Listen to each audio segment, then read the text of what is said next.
Apakah iblis yang bersemayam di basement merah itu masih menunggu keluarga baru untuk diulang lagi?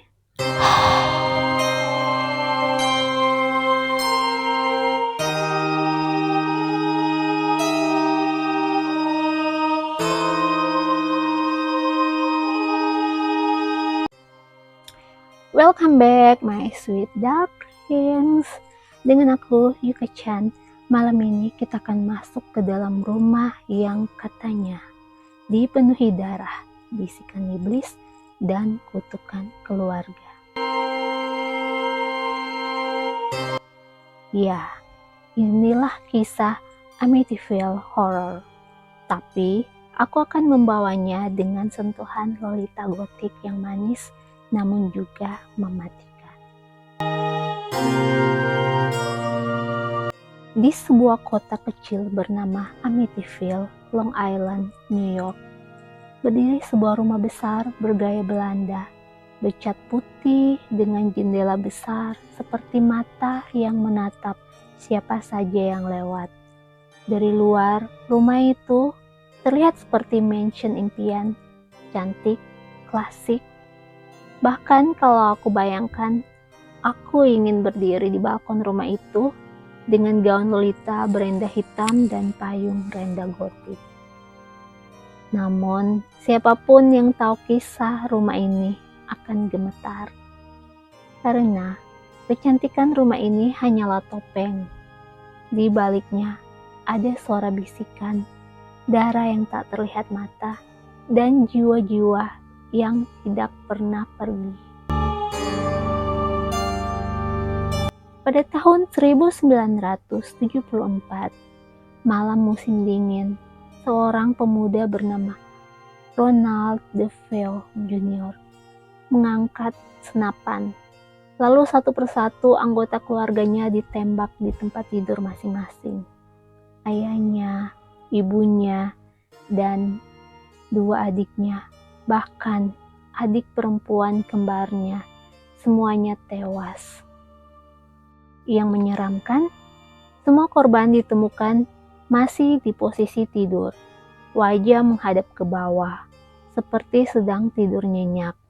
Tidak ada tanda mereka berusaha melawan atau berlari.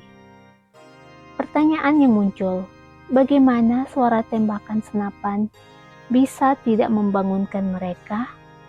Apakah ada sesuatu yang lebih mengerikan yang membungkam mereka semua?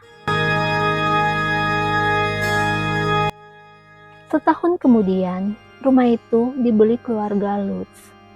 Mereka berpikir tragedi telah usai. Tapi sejak malam pertama, horor pun dimulai. Mereka mencium bau busuk aneh di dalam rumah. Lalat hitam tiba-tiba memenuhi jendela, bahkan di musim dingin. Salib di dinding terbalik dengan sendirinya.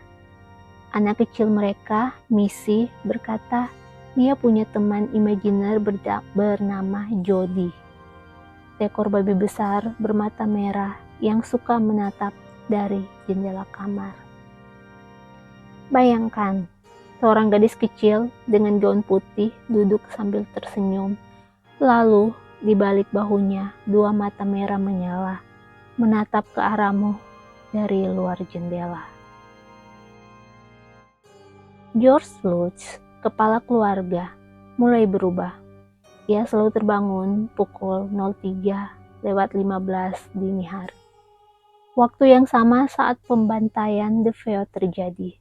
Suhu rumah semakin dingin, meski api di perapian menyala terang. Di basement, mereka menemukan sebuah ruangan kecil tersembunyi. Dindingnya dicat merah darah. Tidak ada catatan ruangan itu dalam denah rumah. Para tetangga berkata, ruangan itu adalah tempat roh jahat bersemayam. George mulai kerasukan. Ia memandang istri dan anak-anaknya dengan mata kosong. Bahkan pernah mengangkat kapak, hampir mengulang pembantaian. Malam ke-28, teror memuncak. Pintu rumah terbuka dan menutup sendiri. Bau darah memenuhi seluruh ruangan. Suara-suara berbisik memanggil nama mereka. Di dinding, cairan merah pekat seperti darah menetes turun. Keluarga Lutz kabur malam itu juga. Mereka meninggalkan semua barang, bahkan pakaian yang tak pernah kembali lagi.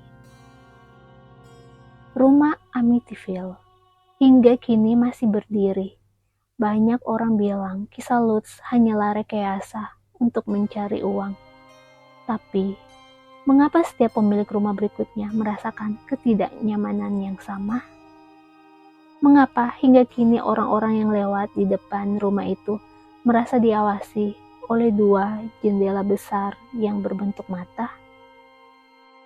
Apakah roh keluarga DeVeo masih menjerit di dalam sana? Atau apakah iblis yang bersemayam di basement merah itu masih menunggu keluarga baru untuk diulang lagi? My sweet darklings, Amityville bukan sekedar rumah hantu biasa. Ia adalah simbol dari luka, kutukan, dan bisikan yang tak pernah berhenti.